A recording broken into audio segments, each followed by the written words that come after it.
This program contains dramatic reenactments and material that may be disturbing to some audience members. Viewer discretion is advised. The jungle can be a dangerous place. If you were lost in the middle of this, could you make it out alive? Green Beret Captain Mike Hawk would. He knows what it takes to survive. In I Shouldn't Be Alive, we told the dramatic story of a group of adventurers lost in the Amazon rainforest. Not all of them survived. Would you? Find out how on I Shouldn't Be Alive, Science of Survival.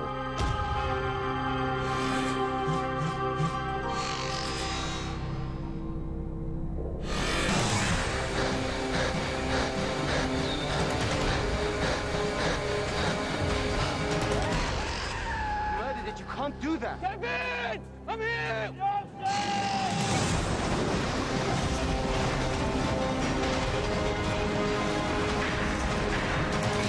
Hold on! Kevin, no! Just hold it there! Kevin!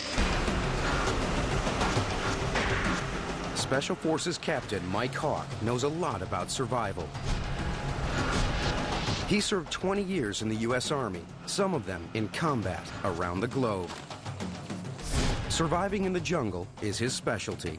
He knows exactly what to bring with him.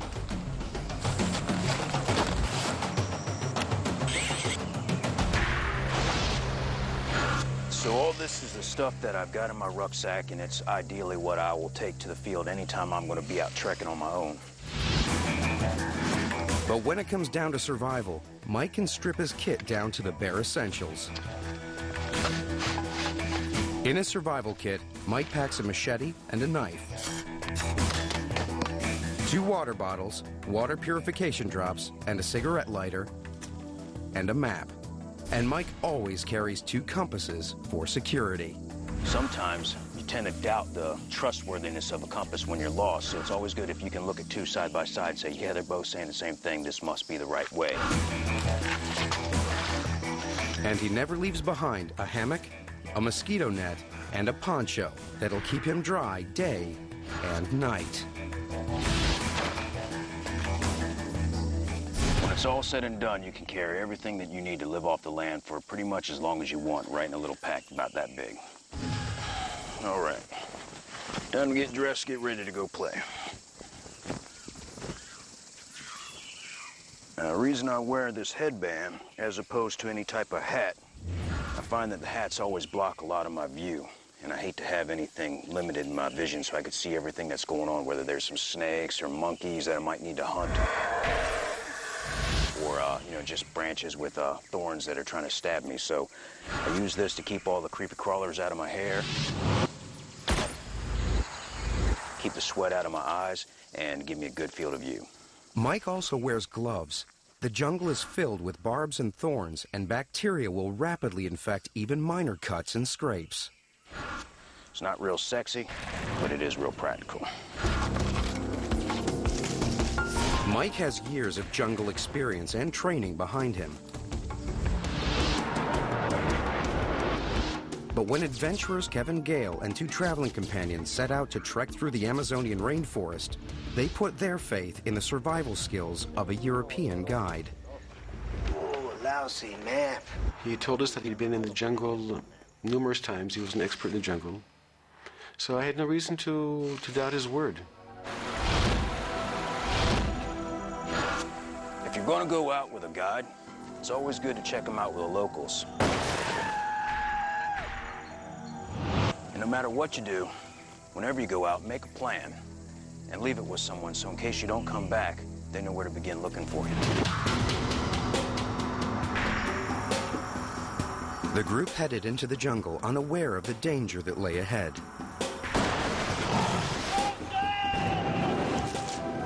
Their guide told them that they would live off the land by foraging and hunting, but it was clean water that they really needed to keep going, and lots of it. The average human body has about 42 liters of fluid in it. In the jungle, you can expect to lose about 25% of that a day. through perspiration, urination, and moisture lost when breathing out through your mouth. What that means is you need to take in about 10 to 12 liters of fluid every day. If you don't, and you go 2 days, and your body hits 50%, your machine shuts down. For you, that means death. So the most important thing in surviving in the jungle is hydration, hydration, hydration. Despite the abundance of water in a rainforest, a lot of surface water lies in stagnant pools that can carry diseases and parasites. If it's all you've got, there are tricks to making unfit water safe to drink. If you find some water like this, it is drinkable. It's not ideal because you'd prefer a nice, smooth flowing river. However, with a little bit of iodine or boiling this up, it's perfectly safe to drink. About 3 or 5 drops, depending on how dirty it is. If you don't have water tablets or you're not able to get a fire so you can boil it, you can still make this water drinkable. All I have to do is dig a little hole about 12 inches from the water, dig it about 12 inches deep, let the water filter into that hole, give it about a half hour to an hour to kind of settle down so that the sediment's all at the bottom, and then just drink right out the top with my lips, nice and filtered. Like Mike says, it's drinkable, but go easy. There still could be some bacteria, but you can find clean water in other places. Plants can provide a plentiful source if you know where to look, and trees like this Chambira palm are always a good place to start. That fruit can either bear food or water. We're hoping this one's going to have water. Right in there, that's pure drinking water and tastes just like lemonade. Water vines are abundant and can be used to quench a thirst and refill a canteen. Cut her low so the water doesn't suck back up to the root. Cut her high.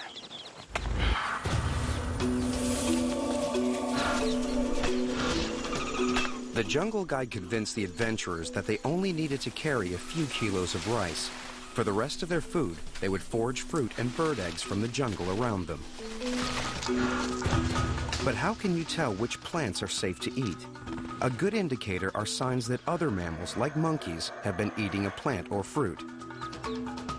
But to be on the safe side, Mike uses a simple edibility test. Basically, you touch the fruit, see if there's any irritation. You pluck it, touch it to your lip, wait a minute or two, touch it to your tongue, wait a minute or two, take a bite, let it sit in your mouth a couple minutes, chew it up, still wait a couple minutes, no problem, go ahead and swallow that, wait about 15 minutes. If no problem after that, go ahead and finish the fruit. Now you've got to sit on your hunger for at least 8 hours and see what happens. If you still feel all right, it's probably going to be safe. Go ahead and top off. Plants aren't the only ready food source in the rainforest. Protein is plentiful if you can stomach it. Now, when you're in the jungle, you got to eat to stay alive. You can't afford to be squeamish. These little nuts, oftentimes little grub worms will get in them. Grub worm heaven. That right there is full of protein, full of fat, and can keep you going for a good long while. So if you can't get a fire, it's jungle sushi for you. If you can't stomach insect larvae, there's always adult bugs like this cricket. Get rid of the head, the legs, the wings, and there's your meat and your protein. Suck that bad boy right out. Not as yummy as a grub worm. 4 Amazon adventurers planned to live off the land. But one was shocked by the reality of killing for food. You murdered it. You can't do that. Survival expert Mike Hawk knows it's a necessity. Okay, what we got here, nice little anaconda. He was just trying to get himself a little caiman for a bite to eat. Come on, boy, out you come. Okay, there we go. Come on, there we go. That whole deal, there you go. Just control the head. Then you control the snake.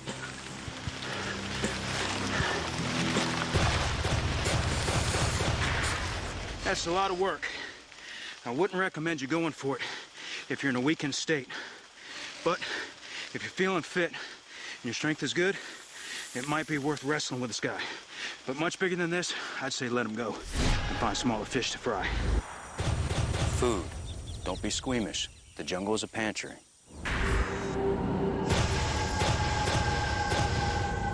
In the tropics, night falls rapidly. You need to be looking for a place to camp by mid-afternoon, because you've got to build a shelter up off the forest floor to get away from the ants.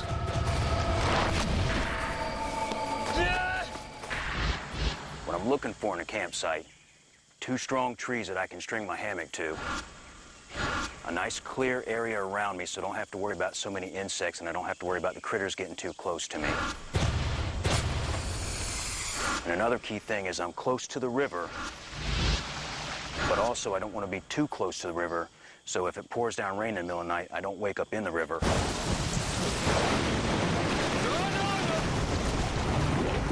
So this is where I'm going to make my home for the evening.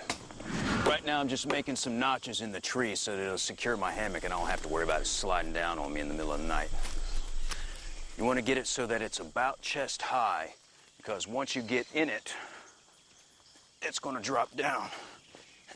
And that's how you're going to sleep. Nice and comfy. Mike uses his poncho as a fly sheet to keep the rain off of his hammock.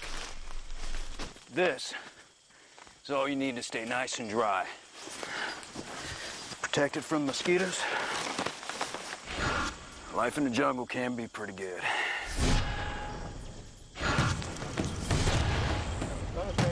A fire keeps away insects and predators, and of course means you can cook, but it's also good for morale. Fire's a real important thing if you're out here surviving. It takes a little practice, but it can be done. First thing, I'm going to just lay down some leaves on the ground so I can put my tinder and all that and keep it kind of from getting wet. I'm scraping this little stick so that I can use these shavings to be my tinder. You can see they're very light, very fluffy, very dry, perfect for getting a fire started. Mike uses a lighter to set the tinder on fire. Magnifying lenses can also start a fire by concentrating the sun's rays. But beneath the jungle canopy, there's often just not enough light. Carrying a lighter can be invaluable. Even survival experts find it difficult to start fires in the rainforest. It's just too damp. With the kindling burning, he'll add small twigs and then build the fire slowly, eventually adding logs to get a real blaze. To cook his food, he's built a simple grill. And hopefully in a little while, we'll be munching down. The reason you want to cook things is not only does it taste better, but what it does is it makes sure that if there are any parasites or anything in the meat, you make sure that you kill them.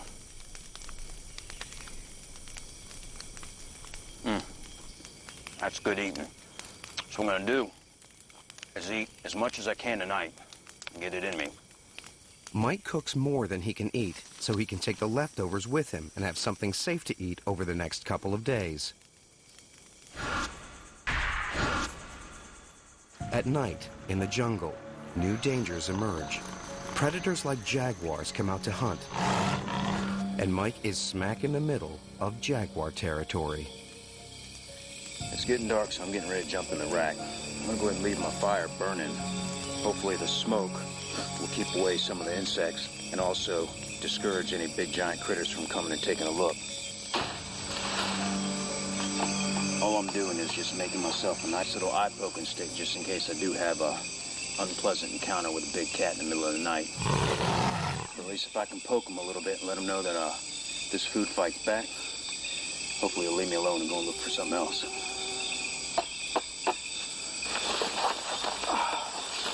Now that's nice and comfy. I'm gonna go ahead and take my boots off so my feet can air out tonight.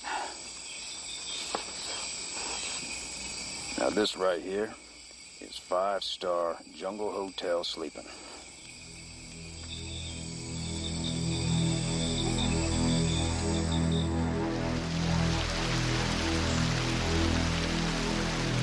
In the Amazon, there are 2 seasons, the rainy season and the very rainy season. The group had now been trekking for 7 days through increasingly heavy downpours. They were constantly wet, their boots soaked with water. One was lagging behind, complaining of excruciating pain in his feet. In the jungle, in the rainy season, you're going to get wet. If you don't stop and dry yourself off, you can end up with some wet weather injuries like immersion foot, also known as trench foot or jungle rot. If your feet are constantly soaked, then you could be in big trouble. Your skin will tear and let in some ugly fungal and bacterial infections. If you've been walking for a while, your body will have trouble pumping blood to them with antibodies that could fight the infections. In short, they'll start rotting away.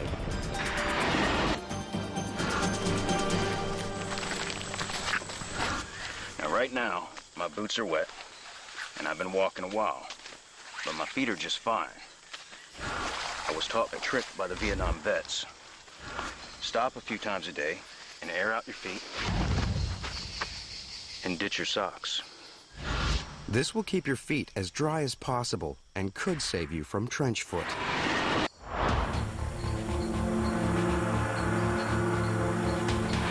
With one of the group handicapped by a badly infected foot needing urgent medical attention, the adventurers abandoned their expedition. But Kevin Gale and Yossi Ginsberg still wanted an adventure and decided to raft back to civilization, leaving the other two to go back the safer route on land.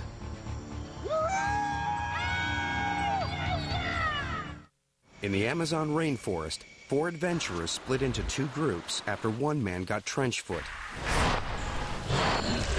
The injured man and the guide decided to walk out, leaving Yossi Ginsberg and Kevin Gale, an experienced whitewater rafter, to take the river route out. But rivers are dangerous places.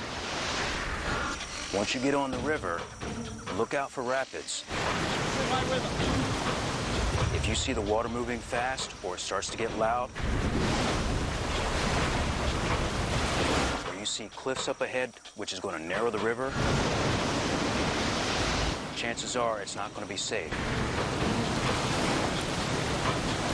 You might have to abandon your raft and walk around.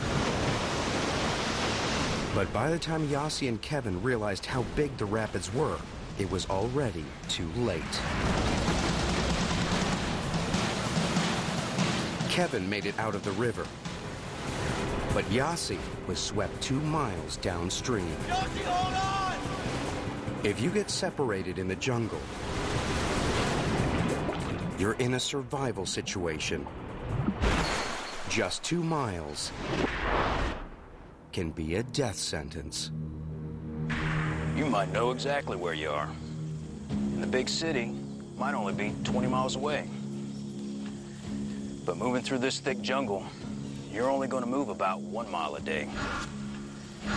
So what you thought was just a short walk, it's just turned into a 20-day ordeal. So you need to prepare yourself for the long haul.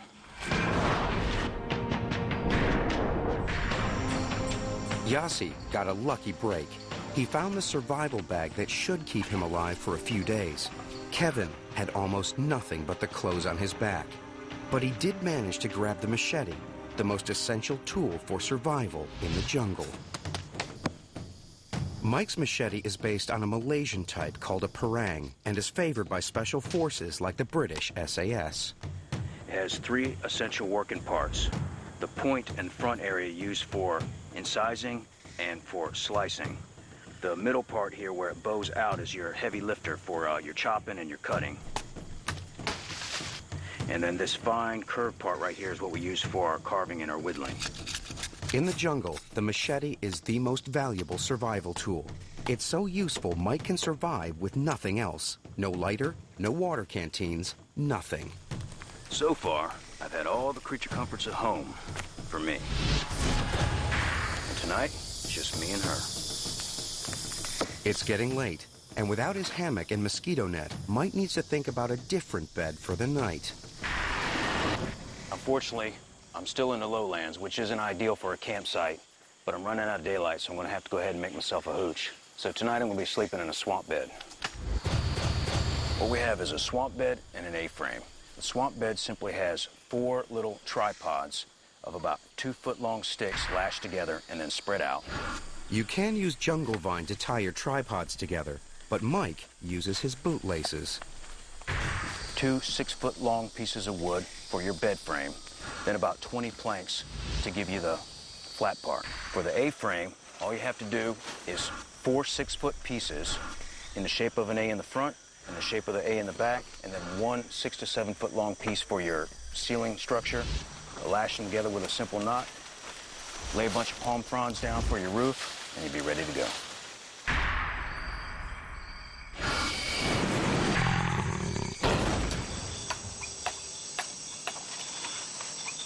For tonight, I'm not going to have a fire.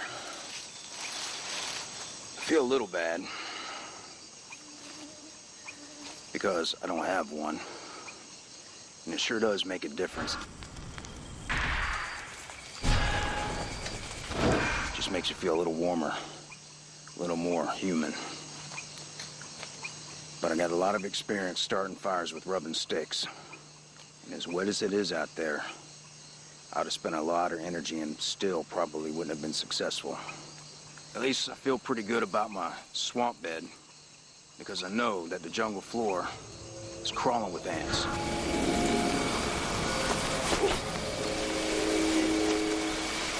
If I were laying down on the ground, it might be ant food tonight. So at least I don't have to worry about that.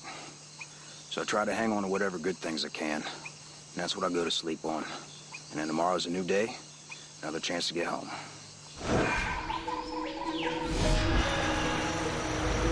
Kevin searched for Yasi, but his own chances of survival were about to go downhill fast. I realized that I'd left the machete in the sand.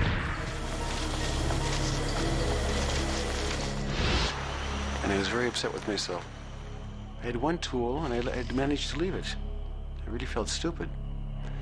So I thought for a second, should I go back and get it? But I realized it was 4 or 5 hours back at least, and then another 5 hours back to where I was, so I decided against it. It was a tough call. Without the machete, Kevin was going to struggle to survive. Kevin Gale and Yasi Ginsburg were miles apart in the Amazon jungle. Kevin had no survival tools since losing his machete. Without it, he knew he wouldn't last long. But survival expert Mike Hawk can. So far, I've had everything that I need to survive. And even though the machete is the most important tool out here for survival in the jungle, I'm going to show you that you can still get by without it.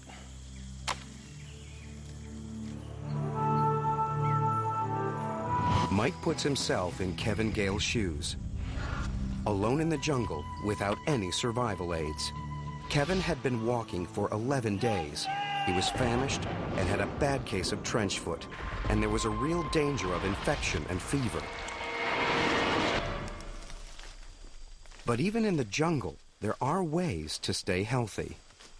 Walking through the jungle can be a lot like taking a trip down to the pharmacy if you know what you're looking for. In a jungle rich in plant life, Mike has memorized distinguishing features on every useful plant he has ever been shown to help him recognize them again. This is Vismia angusta, known to the locals as peacherina, but Mike recognizes it by the thick red veins in its leaves. Now this tree right here, I like to call it the iodine tree. And it's pretty easy to use. You simply pull off one of the leaves and just put iodine right there on all your little scratches. And that'll help fight infection. And it's a good way to help take care of yourself while you're out in the bush.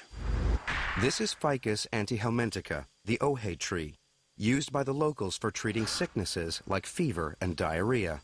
The way they do it is they pull it up by the root, and then they scrape off the root into some water and just let it set for a minute, and then they just drink it straight. You don't even have to boil it. So this is real handy for a survivor who doesn't have much. And this one is Curupita guyanensis, but the locals just call it the cannonball tree. They use its flesh to keep bugs away. I see why. That's an insect repellent. It stinks. Basically, most of the things that can kill you are the diseases that you can get from the mosquitoes. So if you can prevent the mosquito bites in the first place, you got half the battle won. Kevin's health was deteriorating. Without anything to eat except fruit off the forest floor, he was nearing starvation. By this point, I realized my chances were very minimal. I mean, I thought I was going to die. After just a few days without food, your body goes into survival mode, using up energy reserves stored in your fat cells. But it uses them up so fast, it also burns up your muscle tissue. In an effort to survive, your body literally starts eating itself alive. Even with no tools or weapons, Mike knows how to find much-needed protein to add to his fruit diet and keep starvation at bay.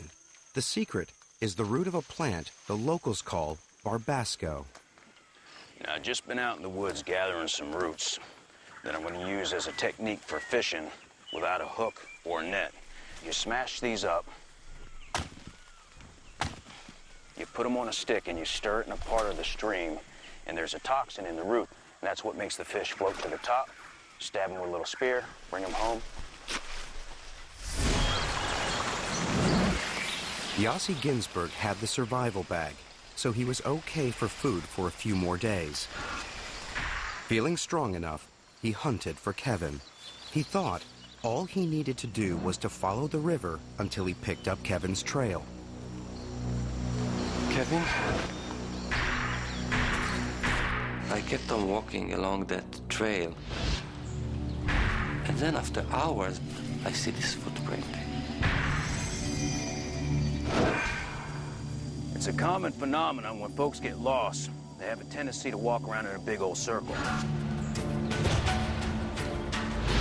The reason that happens is we all have a dominant leg that we favor. We tend to step a little longer, stronger, and more often with it.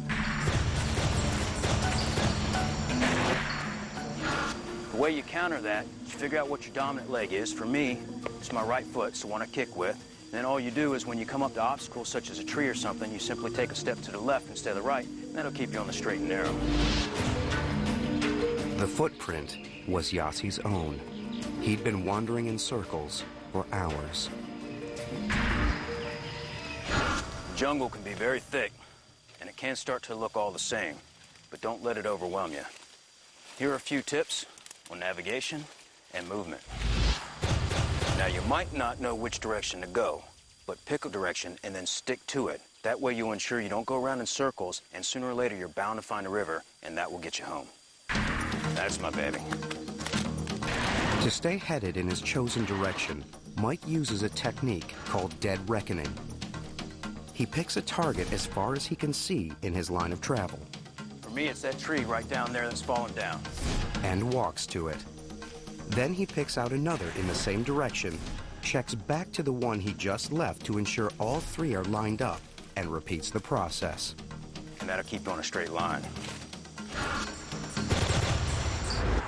I've been walking in my chosen direction and checking out the terrain, looking for anything that's sloping down, hoping that's going to lead me to a stream. And that'll be my roadmap out of here. Now, this right here is giving me a big old happy face because it's two rivers coming together, and that tells me I'm headed in the right direction. Mike knows that this stream will lead to a bigger stream, which will in turn lead to a river. In the rainforest, people live and work along the rivers. And if you find yourself in the jungle, the survivor of some terrible accident, alone and with nothing, this simple bit of knowledge could keep you alive. Kevin Gale knew that rivers were the lifelines of the jungle. Starving and without the machete, he took a chance and floated downstream. Survival expert Mike Hawk is preparing for a night in the Amazon jungle with no aids to survival. Everything that I'm going to use to make my hooch tonight is going to be stuff that I've found foraging around on the forest floor. That's why it's called a debris hut. There's still plenty of daylight, but with no tools, Mike knows he needs extra time to build a secure, dry shelter to keep him safe from the jungle and its nighttime dangers. For adventurer Yossi Ginsberg, weak and alone in the Amazon jungle, the nights were the worst. Lacking survival skills, he was vulnerable to all kinds of nocturnal dangers. Sleeping on the forest floor, he was swept away by flash floods, savagely bitten by soldier ants, and one night heard a sound that made his blood run cold.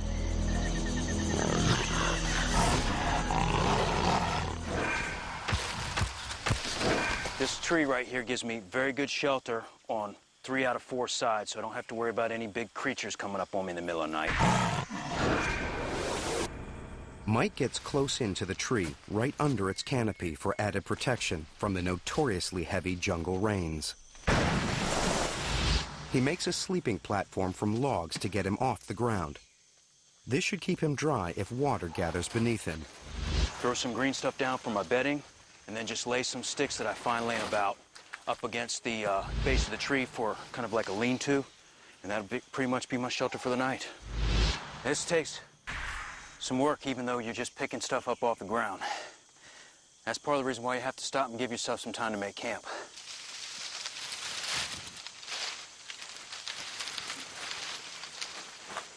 I'm in my next hooch, my debris hut, and it's looking pretty good from inside. A little bit of a hole right there, but most of it looks pretty watertight. So even if it pours down rain, it should be pretty good.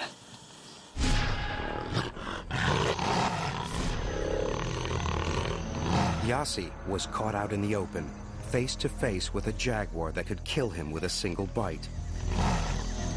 But Yossi was able to use the most powerful survival tool of all, his brain. I had a cigarette lighter, and I had a can of repellent. And I remember that I saw that in a movie that you can actually set the repellent on fire.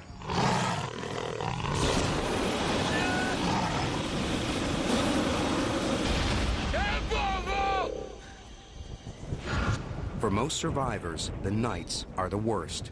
Even old jungle hands like Mike spend them waiting for the dawn. But you have to stay strong and use whatever it takes to, literally, get you through the night. As I'm sitting out here, and I'm tired, and I'm hungry, and I'm thirsty, and I'm miserable, thinking about other stories about people who've been in hard times and survived. And I remember I read in a paper once about this guy who was flying a little plane from LA to Vegas. And this plane went down in the desert. And it took him 17 days to find him. And when they found him, he was alive. Of course, everyone was amazed, and they asked him, what did you do? He began to tell them everything that he did, and it was all the wrong things. He worked in the day, he drank his own urine, just everything you're not supposed to do. And everyone was astonished, and they couldn't believe that he was still alive. And they asked him, what kept you hanging on? And he looked at him and he said, I'm going through a divorce, and I'll be darned if I want my ex to get everything. And that was it. It really doesn't matter what it is that motivates you, what's important to you, but everyone has to find something that they value. And that will to survive is the most important thing you can have. After hours floating down the river on a log, Kevin Gale was spotted by hunters and rescued. They told me that they went hunting in this area twice a year. I mean, it's literally 1 in a million. Kevin was sure that Yossi was still alive. Yossi had also been trying to follow the river, but a huge flash flood had washed him away, nearly killing him, and moving him further into the jungle. Well, I knew now there's one thing, find the river.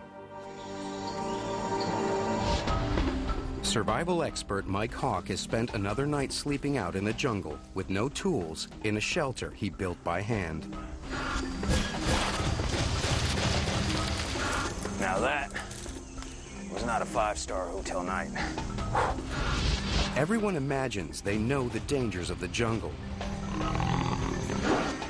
But Mike knows that the real killers out here are smaller than you might think.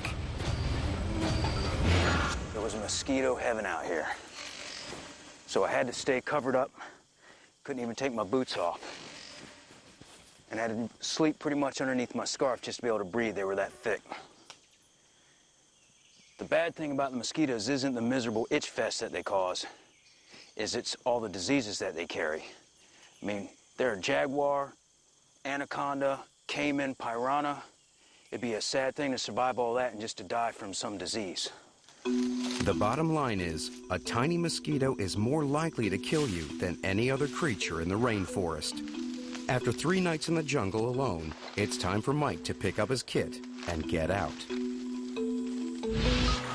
Kevin Gale had already made his escape from the jungle. But even after 17 days alone, he was sure his friend Yossi Ginsburg was still alive, lost somewhere deep in the rainforest. He immediately organized a plane to search for him, but Yossi was deep beneath the canopy. You'll never be seen through that kind of leaf cover unless you start thinking smart. Okay, let's talk a little bit about signaling. One of the best techniques you can do for primitive signaling is a big black smoke fire. The key word here is big. But big fires are high maintenance, so you'll have to stay put for a day or two at least to keep it burning if you're going to have any chance of being spotted. Once you've got the fire, all you have to do is stack on some green leaves, some foliage, and that will make a big black smoke. For any pilot flying over the canopy, he'll see little gray smoke trails coming off the canopy all the time, but when he sees a big black one, that'll tell him that somebody's in distress, and he'll come and check it out, and that can lead to your rescue. Smoke isn't the only signal that might be seen through a dense forest canopy. The signaling mirror is good because it doesn't require any batteries to operate, and if you can see any hole in the canopy and you hear an aircraft, aim your mirror at the sun and try and aim it at the aircraft. Don't worry if you don't have a mirror. Any reflective surface will do. Anything shining down in a jungle floor will get somebody's attention, and that could lead to your rescue. Kevin wouldn't give up on Yossi. He persuaded a local boatman to take him back up the river, but it was like looking for a needle in a haystack. If Yossi was just a few yards from the river, the chances of Kevin seeing him were slim. In situations like this, where it's difficult for you to be seen, it's always a good idea to carry a whistle. If your rescuers can't see you, be heard. The whistle's really good for if you're lost and walking through the bush. Every hour or so, just stop, listen, see if you hear anything, and even if you don't, you never know if there might be somebody out there hunting, gathering, or a village nearby, so just give it a blow, standard SOS.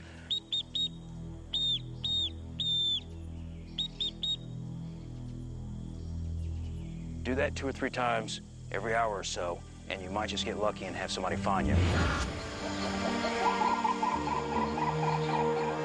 Yossi made it back to the river, but was in no state to signal anyone. I gave up. I prayed to God, just allow me to die. All I want is to rest. Let me die. I clearly heard a buzz like a bee or a wasp, and it's like coming closer, and I can start hearing it circulating my head. And the buzz is in my ears, and as I raise my head and there's I don't see the wasp, but when I turn my head, I see shades and people.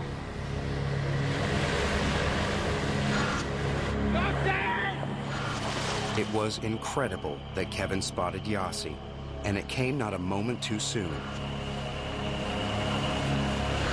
But of their traveling companions, no trace was ever found.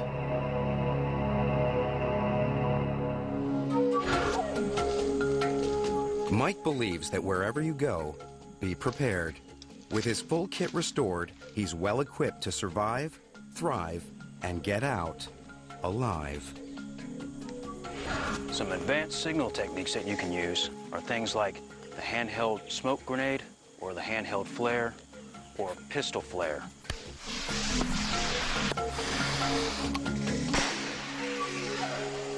The key to all these is that you wait until you see or hear your possible rescue vehicle before you ignite them. You can carry a signal panel. You can also use anything brightly colored like a red poncho or even a white t-shirt. Just tie it to a stick and wave it around. Anything that will attract attention from the air could be your device and instrument of rescue.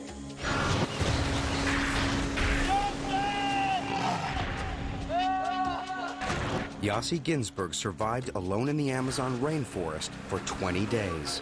He lived simply because he refused to die. Just remember, never quit. Now, if you excuse me, it's my ride.